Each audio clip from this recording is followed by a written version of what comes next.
సాయి శివాని భక్తి పాటలు. సాయి శివాని భక్తి పాటలు. Please like, share, comment, subscribe to my channel.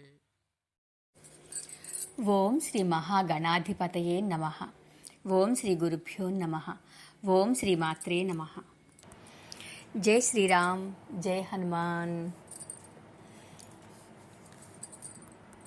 నిన్నటి రోజున ఇంద్రజిత్కి హనుమంతుడికి జరిగే పోరును గురించి తెలుసుకుంటున్నాము. అది ఇంకా ఎలా సాగింది అంటే, సాటిలేని వీరుడు, అత్యున్నతముగా తన శరీరమును పెంచినవాడు ఒక హనుమంతుడు, వీరుడును, మహారథుడును, ధనుర్ధారియు, యుద్ధమున వాసికెక్కినవాడును అయిన ఇంద్రజిత్తు యొక్క బాణముల ధాటిని వమ్మొనర్చి వాయు ఆకాశ మార్గమున సంచరింపసాగెను. శత్రువీరులను హతమార్చుటలో ఘటికుడైన ఇంద్రజిత్తు పొడవైన వాడి ములుకులు గలవియు, మంచి రెక్కలు గలవియు, చిత్రముగానున్న బంగారు పిడులు గలవియు, బాగుగా వంగినవియు, వజ్రాయుధము వలె బలమైనవియు అగు బాణములను హనుమంతునిపై వేసెను. అంతటా మారుతి ఇంద్రజిత్తు యొక్క రథ చక్ర ధ్వనులను, మృదంగ, భేరి, పటహాది వాద్యముల స్వనములను, ఎక్కుపెట్టబడుచున్న వింటి ధ్వనిని విని మరల గగనమునకు ఎగిరెను.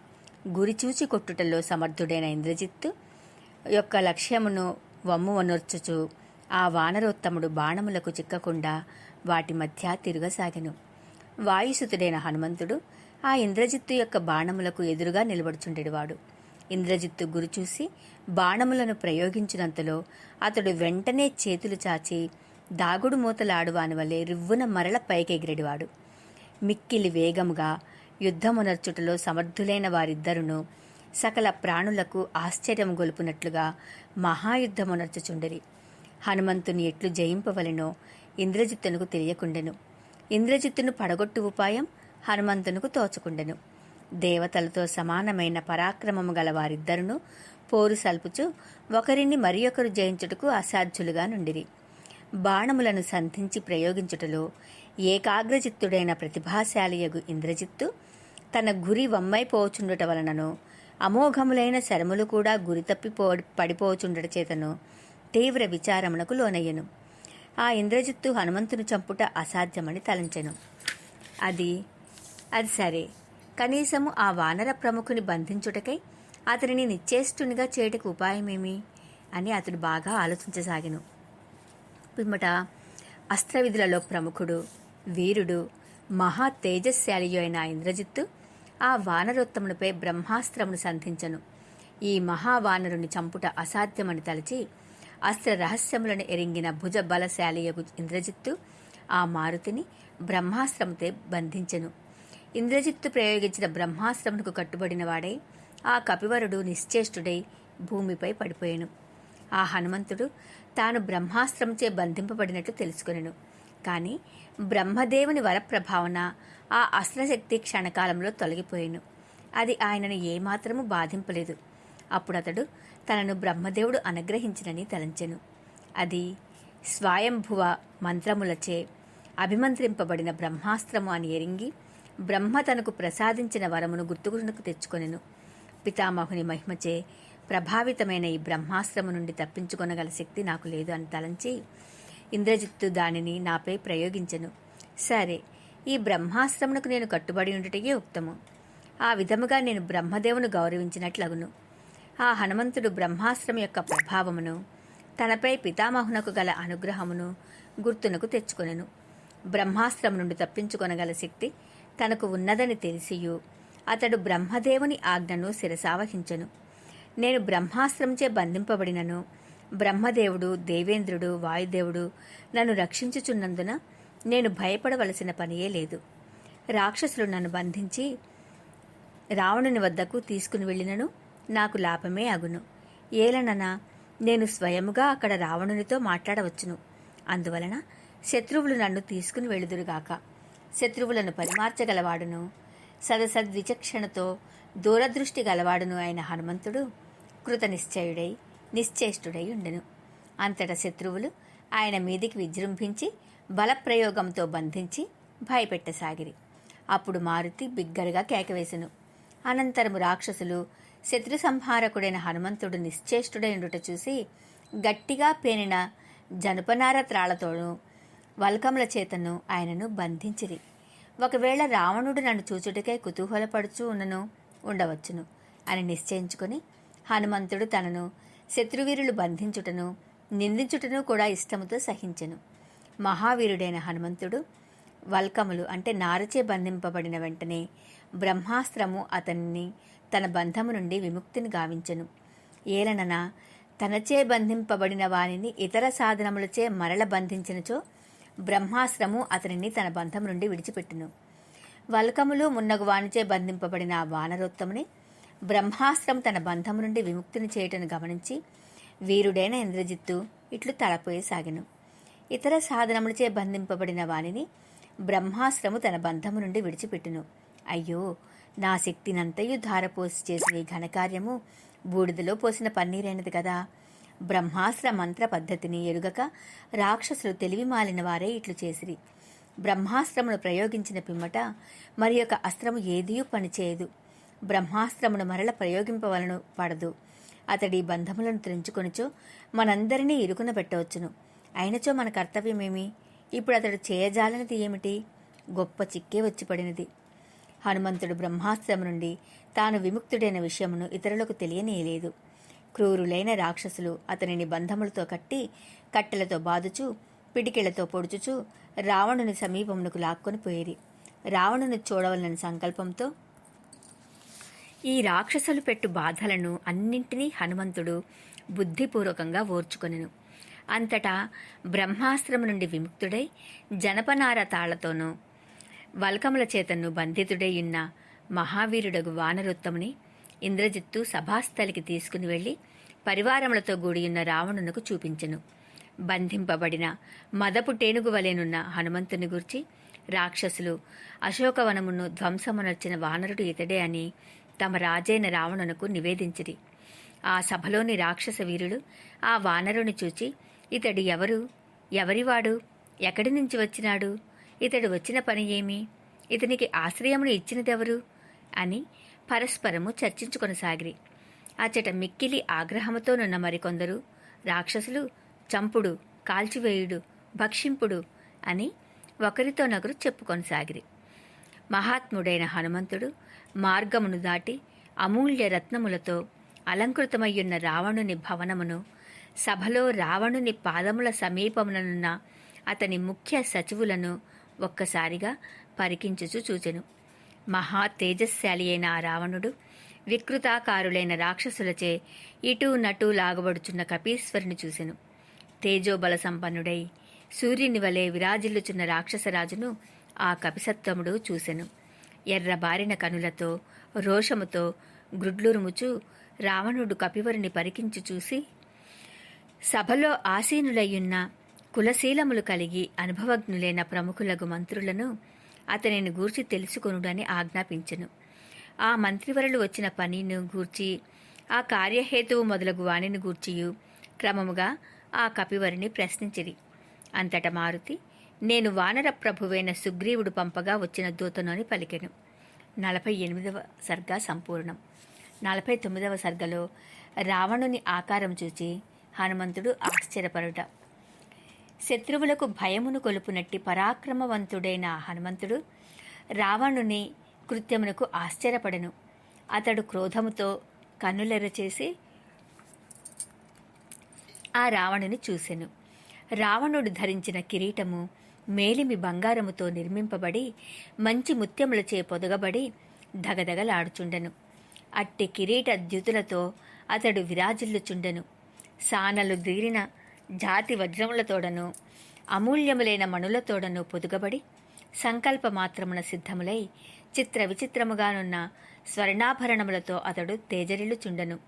వెలకట్టుటకు సాధ్యము కాని పట్టు వస్త్రములను అతడు ధరించియుండెను. ఎర్ర చందనపు పూతలతో కస్తూరి మొదలగు ద్రవ్యములతో పంక్తులు దీరి కుదురుకొనిన త్రిపుండ్రములతో వివిధములగు చిత్రములతో అనులిప్తుడే ప్రకాశించుచుండెను.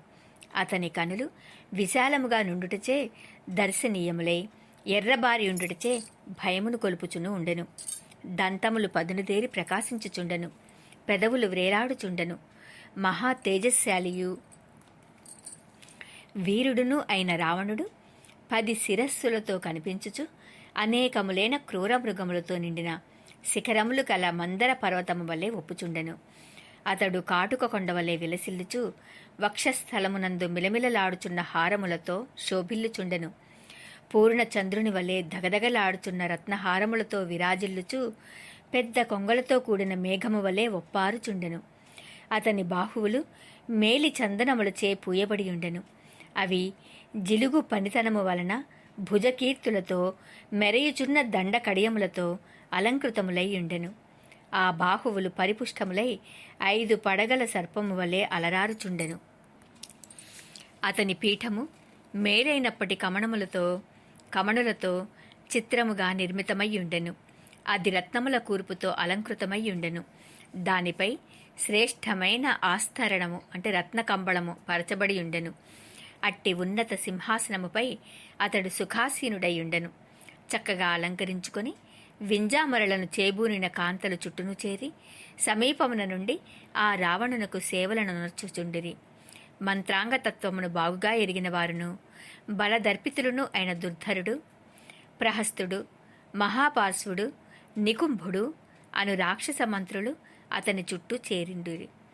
ఆ 4 సచివులచే పరివృతుడై హాయిగా ఆసీనుడయ్యున్న రావణుడు 4 సముద్రములచే పూర్తిగా ఆవరింపబడియున్న భూమండలము వలె పొప్పారుచుండెను. మంత్రాంగమును నెరపుటలో సమర్థులైన వారును తన మేలుగోరువారు అయిన మంత్రులతో సేవింపబడుచున్న రావణుడు దేవతలతో సేవలను అందుకొంచున్న దేవేంద్రుని వలె తేజరిల్లుచుండెను. ఆ విధముగా మహావైభవోపేతుడై మేరు శిఖరముపై నిలిచిన సజల మేఘము వలె తేజరిల్లుచున్న రాక్షసేంద్రుని హనుమంతుడు వీక్షించెను. ఘోర పరాక్రమశాలురైన రాక్షసులు తనను మిక్కిలి పీడించుచున్న ఆ మారుతి పరమాశ్చర్యముతో రావణుని చూసెను. తేజో విరాజమానుడైన రావణుని గాంచి అతని తేజస్సునకు ఆకర్షితుడై హనుమంతుడు అప్పుడు ఆలోచింపసాగెను. అహో, రావణుని ఈ రూపము అత్యద్భుతము, ధైర్యము నిరుపమానము, సత్వము ప్రశంసార్హము, తేజస్సు అసదృశ్యము. నిజముగా ఈ రాక్షసరాజు సర్వలక్షణ శోభితుడు. ప్రబలమైన ఇట్టి అధర్మమునకు ఒడిగట్టకున్నచో ఈ రావణుడు దేవేంద్రునితో కూడిన సురలోకమునకు సైతము ప్రభువయ్యుండెడువాడు.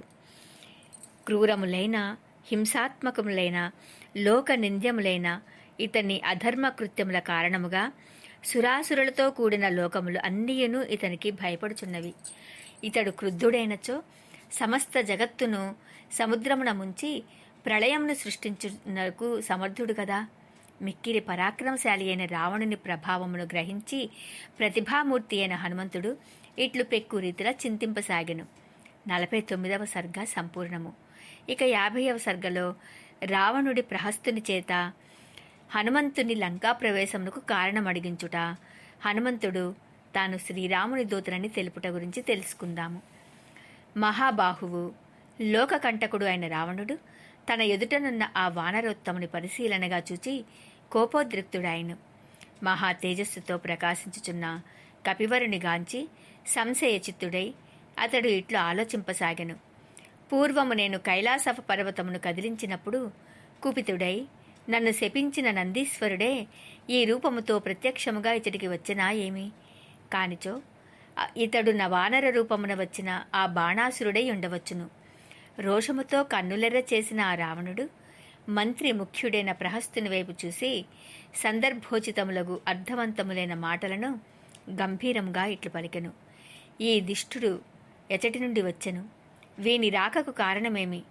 వనమును నాశమనర్చుట వలనను రాక్షస స్త్రీలను భయపెట్టుటలోనూ అతనికి గల ప్రయోజనమేమి అని ఇతనిని అడుగుము.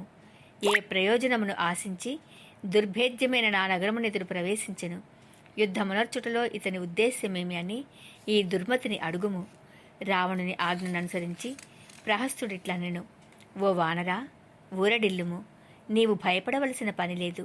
నీకు భద్రమగుగాక. దేవేంద్రుడే నిన్ను ఈ లంకా నగరమునకు పంపియున్నచో తెలుపుము. నిర్భయముగా నుండుము. నిన్ను బంధవిముక్తిని చేయుదము.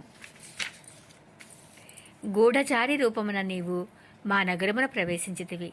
నిన్ను ఇచ్చటికి పంపినవాడు కుబేరుడా, యముడా, వరుణుడా, లేక విజయకాంక్షతో విష్ణువే నిన్ను దూతకు ఇచ్చటికి పంపినా? నీవు రూపమున మాత్రమే నా వానరుడవు. ఇట్టి అద్భుతమైన నీ తేజస్సు వానర మాతృలకు ఉండదు. ఓ వానరా, నిజం చెప్పుము. నీవు ఇప్పుడే బంధవిముక్తులవు కాగలవు. అనృతమాడినచో నీ ప్రాణములు దక్కవు. అట్లు కానిచో నీవు ఈ రావణ నగరము లంకలో ఎందులకు ప్రవేశించితివి అని ప్రహస్తుడు అడుగగా, అప్పుడు హనుమంతుడు రావణునితో ఇట్లు పలికెను. నేను ఇంద్ర యమ వరుణులలో ఎవ్వరి దూతను కాను, కుబేరుని మిత్రుడను కాను, నేను విష్ణుదూతను కాను. నేను సహజంగానే వానర జాతి వాడను. నా ఎంతట నేనే ఈ లంకకు వచ్చి తిని. దుర్లభమైన రావణ దర్శనమునకై నేను ఇట్లు చేసి తిని. ఈ రావణుని దర్శనమునకే వనమును పాడు చేసి తిని. అప్పుడు బలశాలురైన రాక్షసులు యుద్ధకాంక్షతో వచ్చిపడ్డారు. నా దేహరక్షణ కొరకు వారిని ఎదిరించి యుద్ధమునర్చి తిని. సురాసురులు సైతము అస్త్రములతో నన్ను బంధింపజాలరు. నీ కుమారునకు బ్రహ్మాస్త్రమును అనుగ్రహించిన బ్రహ్మదేవుడే నాకును ఈ వరముని ఇచ్చెను. రాక్షసరాజైన నిన్ను చూసు కోరికతోనే బుద్ధిపూర్వకముగా ఈ బ్రహ్మాస్త్రమునకు నేను కట్టుపడి తిని. నేను బ్రహ్మాస్త్ర బంధము నుండి పూర్తిగా విముక్తుడను. ఒకానొక రాజకార్య నిమిత్తమై నేను ఇచ్చటికి వచ్చి తిని. నిన్ను చూచుటకే ఈ రాక్షసులు పెట్టుచున్న బాధలను అన్నింటినీ ఓర్చుకొనుచుంటిని. ఓ రాజా, మిక్కిలి పరాక్రమవంతుడైన శ్రీరాముని దూతగా నన్నెరుంగుము. నీకు హితమును గూర్చు నా మాటలను శ్రద్ధగా వినుము అంటూ హనుమంతుడు చెప్పటం ప్రారంభించాడు. 50వ సర్గ సంపూర్ణము. ఇక 51వ సర్గలో హనుమంతుడు రావణునకు హితమును ఉపదేశించడం గురించి తెలుసుకుందాం. మహాపరాక్రమశాలి అయిన హనుమంతుడు మెక్కిలి బల పరాక్రమములు గల రావణుని చూసి ఎట్టి తత్తరపాటును లేకుండా అర్థవంతములైన మాటలను అతనితో ఇట్లు పలికెను. సుగ్రీవుని సందేశముతో నీ లంకానగరమునకు వచ్చి తిని.